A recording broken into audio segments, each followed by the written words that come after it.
Chapter 4. Passing the security test. Peter left the house and saw the car.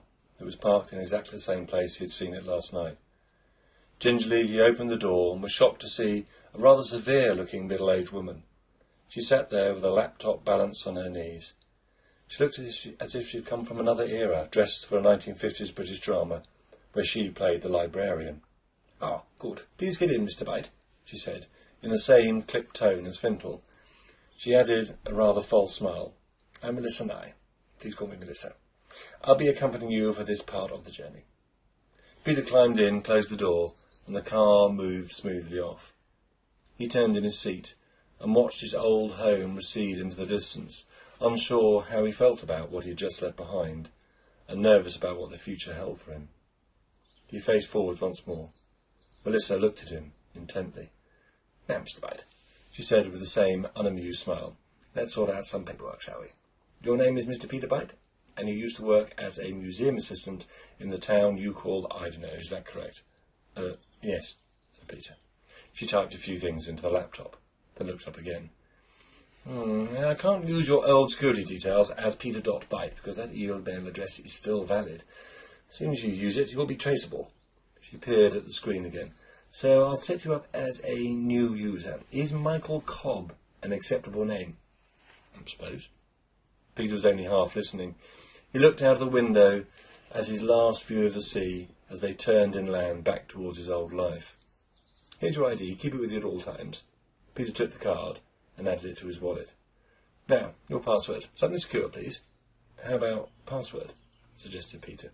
He felt a little depressed and only gave her some of his attention. "No, Mr. Byte, this is serious. We need you to create a very secure password. No recognisable words, nothing less than 15 characters, mixed case, and include some numbers. How about capital M, B, capital V, D, 8, 4, 2, 1, 9, 1, capital V, 6, 2, 8, R. Capital R, that is. Can you repeat this after me?" Peter turned to look at her.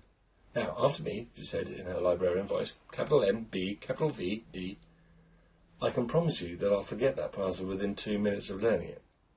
I can't remember passwords. Maybe you could write it down and keep it in your wallet." "Nope, I'd lose it." Peter looked at her. "Okay, Mr. Byte, what can you remember? What's your—" She sneered. She definitely sneered. "Talent." "I can only remember the lyrics to musicals." More of a curse than a talent, really. "Which movie comes to mind?" She took off her glasses and looked at him seriously. "Oh, I don't know. I used to like Willy Wonka." He stared out of the window again as they passed the railway station. He remembered all of the time that he had left here on his frequent searches. "And which song do you remember the lyrics from most clearly?" Peter thought for a moment. Pure Imagination, of course. "Can you recite them to me?" Peter breathed on the window and doodled in the light covering of condensation it left there.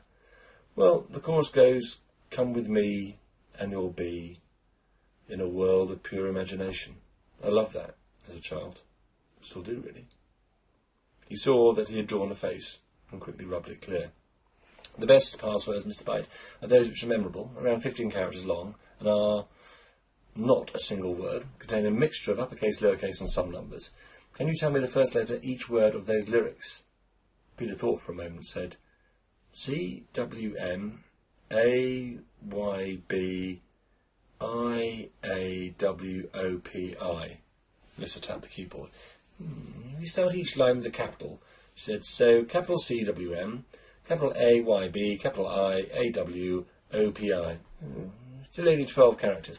But it'll have to do." She typed a little more. "I'm getting a very strong password rating. Excellent. If I ask you in 2 minutes what the password is, do you think you'll remember it?" asked Melissa. "I think so," said Peter. He looked over to her and smiled. "Right, I'll go ahead and create all your accounts with that password." Peter turned back to look out of the window. As the wet, leafy suburbs that slipped by, he whispered, "So shines a good deed in a weary world."